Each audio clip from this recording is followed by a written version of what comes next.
first got to Australia, it was just kind of, I think I felt free, actually, when compared to New Zealand, because the 70s in Sydney were quite fantastic. They really were.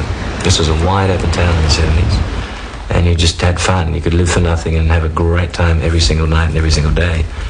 So it was just a pleasure to be here rather than feeling trapped in New Zealand, I think. We didn't go back to New Zealand to tour for a long time because we didn't actively cultivate the New Zealand market the way Split Enz did, where they'd, every single album be called Pahutu Tuanui or something, God, give me a break. We just sort of going, we're a pop band, we're working over here. New Zealand couldn't feed us, we left. Our loyalty really, pragmatically, was to the place that was supporting us.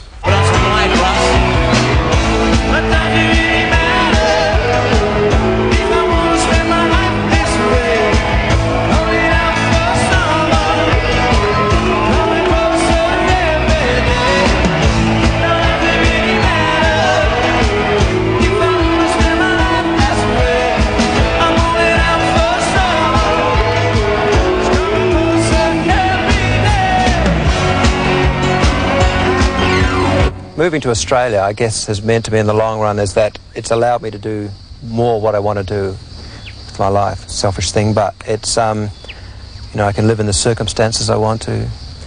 There's enough scope here for all sorts of musical things, but without having to live in crap circumstances like in LA or in London or just places where your life is a struggle. The thing that struck me about Australia, of course, is that it's just so huge and so flat. And when it gets so hot, the blue gums are all, it's all misty and blue and stuff. And it just seemed incredibly old compared to New Zealand. But then this part of the country, south of Sydney, with all these ranges, is rainforest. It's very lush. And I guess it reminds me more of the King Country. My hometown in New Zealand, well, it's called Taumarunui.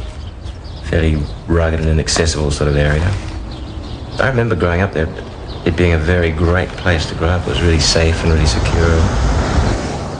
The boy used to play piano, I played drums, and Todd would play guitar, and Stuart would play sax, and we'd go out and do all these country halls, 21sts and things, and the men would sort of line up on one side of the barn, and the women would line up on the other side of the barn, and they'd all bring a plate of lamingtons and stuff, or curry with those raisins in it, real country stuff. Everything seemed better days, boats in which we sailed away and lie all rusted on rocky ground. Here we sat where the schooner lay, dreaming of a wind that'll make us sail, taking us far away. Do you remember how it was? We had the moon and time behind us, used to take them out up to here. Those were our young years, our wings were drying in the sun. Now the winds are out our window, feel so cold. Where are our young years?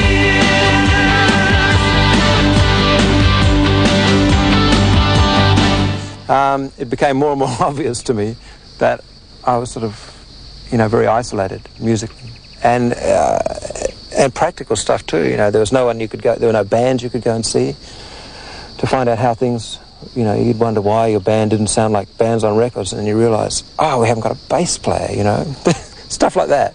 I sort of joined the band, and I used to wear these big floral shirts and play congas, and I had these great big sort of taupe-coloured flares, they're about 8 foot wide down the bottom.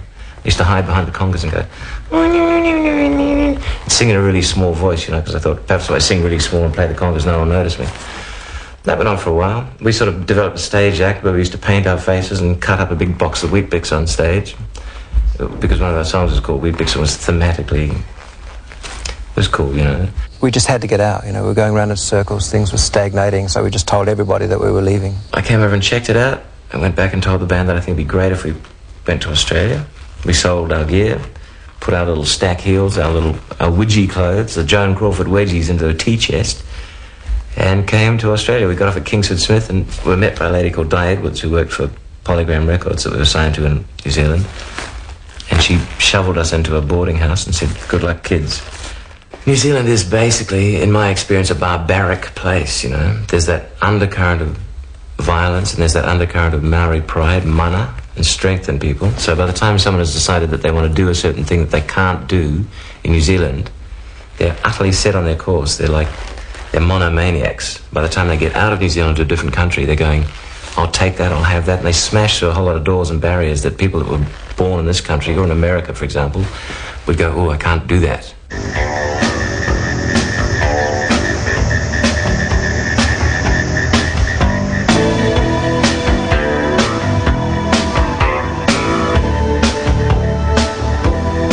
Dragon, yeah.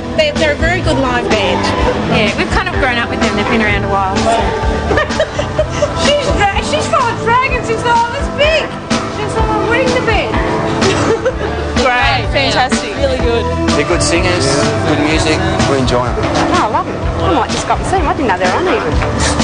Dragons been around for years. You can't complain. They're just an institution. Bondi Beach, obviously their best album, and we're just here for a great night. We expect it. They won't let us down.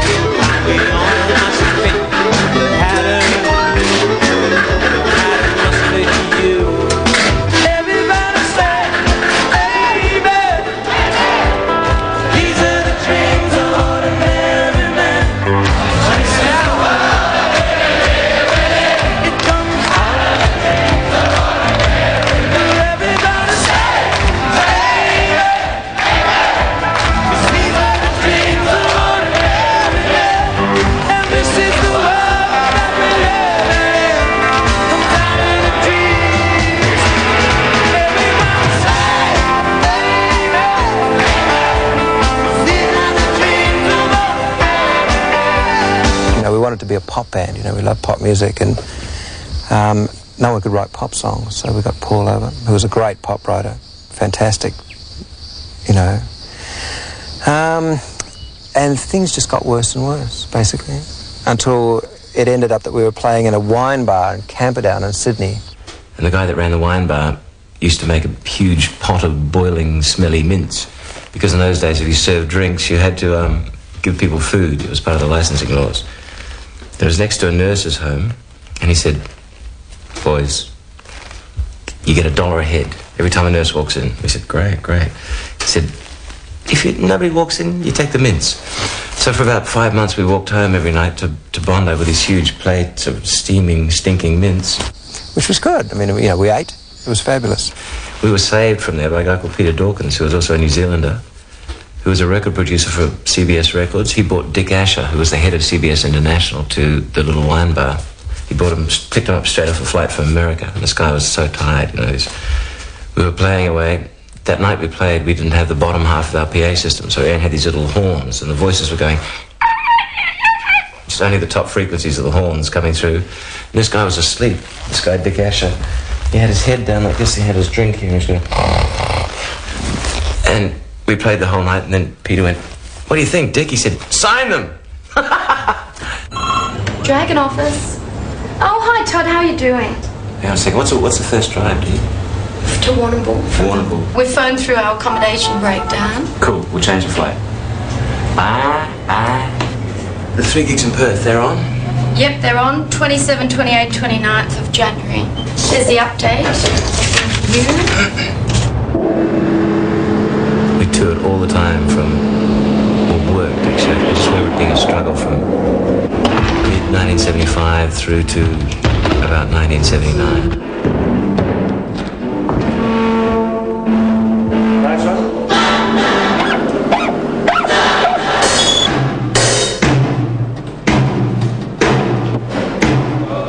Okay, it's fine. She got so heavy out of way, talking about the mess I love, talking about the day after day. He's so over. Take me to the airport, sun in Cuba. Oh, take me round the airport, sun gonna treat me so right. Being on the road's great, it's contemplative, I guess. You think about things a lot. There's a lot of silence, It all works works on a very non-anticipatory and sort of expectant nature. You know, everything goes along at all. You know, you never get surprised with what happens. You know, hey, the truck turns over, everything's burning. Okay, you know, we don't play tonight. Rock and roll's a form of catharsis on both sides. You know, it's catharsis for the people performing it, that they get to scream and stamp around and in the end be applauded for it. It's cathartic for the audience, and that they can, you know, get slightly drunk, sing songs and have a good time. It's really what it's about. That's what you try and deliver, the illusion of, or the actuality of, a good time every night.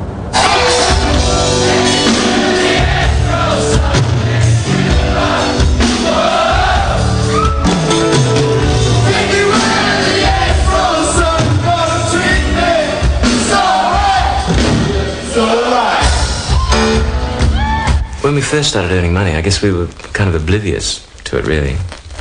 We were fairly well cocooned within, you know, we're being driven in places in Rolls Royces. We'd get to the gig, there'd be lots of screaming girls, and we'd sort of get out of the car and run inside, do the gig for 40 minutes, run back through the girls, get back on the roller, go back to the hotel and drink and, you know, rage on. So it was fantastic for us. And it got bigger and bigger and larger and more out of control, and more money came in, and it just turned into a huge sort of Fellini-type circus.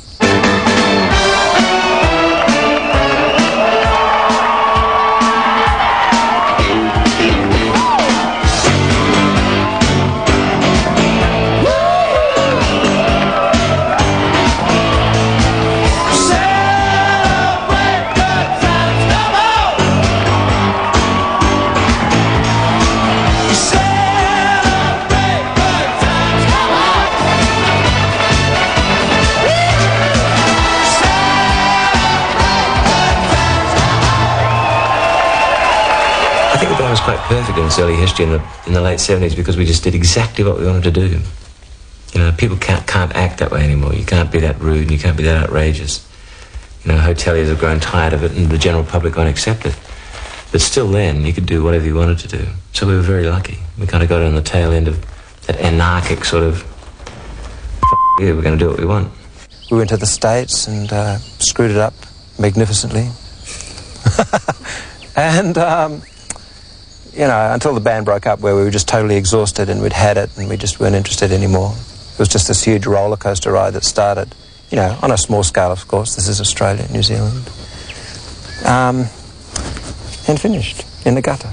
Well, when I first got over here, I felt this incredible sense of relief, because Australians, this is generalisation, of course, Australians would say something and they'd mean it. You know, what they said was what they meant. But with New Zealanders, for a long time, I'd found that they were saying something, but they were really saying something else. New Zealand's a much more subtle place in lots of ways. The people are more subtle, the mentality's more subtle, and people are a bit more introverted and interesting, I guess. You know, that doesn't translate so well when they get out of the country. You know, you see a whole bunch of New Zealand men in a room, they're all going, I am the loneliest one. You know, it's all like that, isn't it? You go, I'm incredibly interesting, don't talk to me. You know, they're all being really sly, and all the women are the same. Australia's much more open because it's a big flat country and people are going, hey, how are you? Hello! You know, they're trying to see each other through 3,000 miles of blasted plane, you know.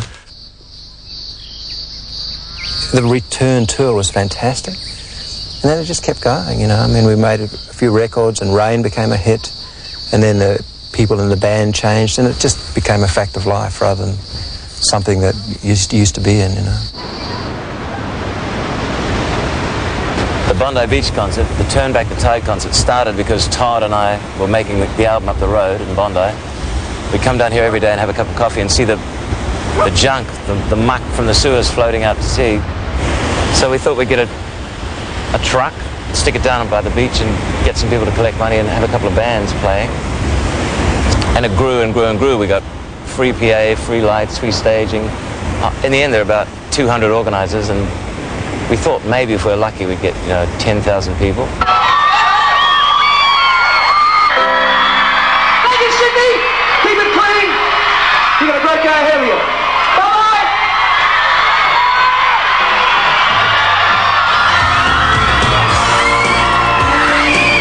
The people out there, what do you think they'd come for? The music. hear some music, you know, but maybe as a byproduct of that they'll go, yeah, it's not good that there's crap in the water, and it's not good that there's ordure in our beaches, and we swim in E. coli, you know, so maybe they think we can fix it somehow.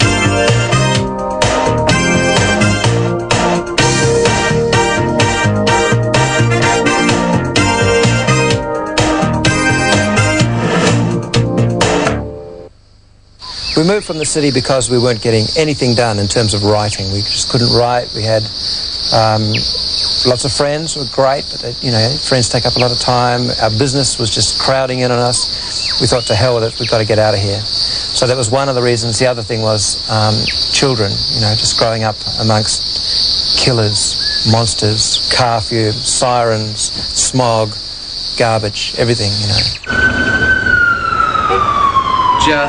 Just to be absolutely sure that... This actually to me sounds like the reason I don't want to do the record in the first place. It sounds like those late night bars where when we started play and a guy singing. Lola is the face in the misty light. Footsteps that you hear down the hall.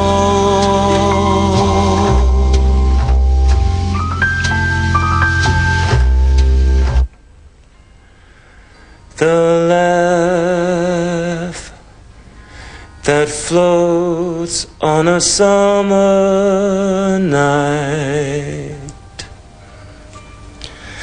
that you can never quite recall. Well, recall you. One more. Okay, here we go. Stand by. That you can never quite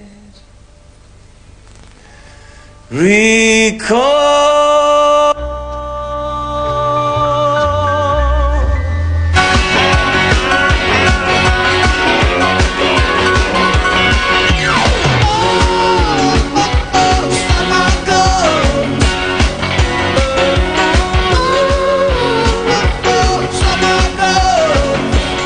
Todd and I have been playing and singing together for so long that if I sing something or change a phrase, I mean, I think Todd's a fantastic singer, really. A great bass player.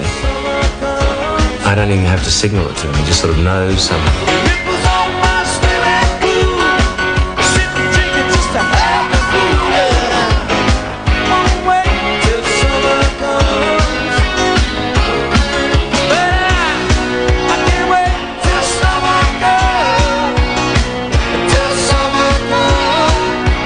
If I'm singing harmonies without even thinking about it, I can find out what he's going to do when he's not going to sing. It's just like most of the time.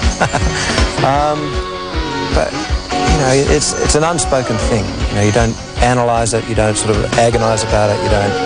These days, we don't fight about it. It just, you know, we've accepted the fact that we're so, on any issue, we're coming from opposite angles, always, but going in the same direction. Summer comes.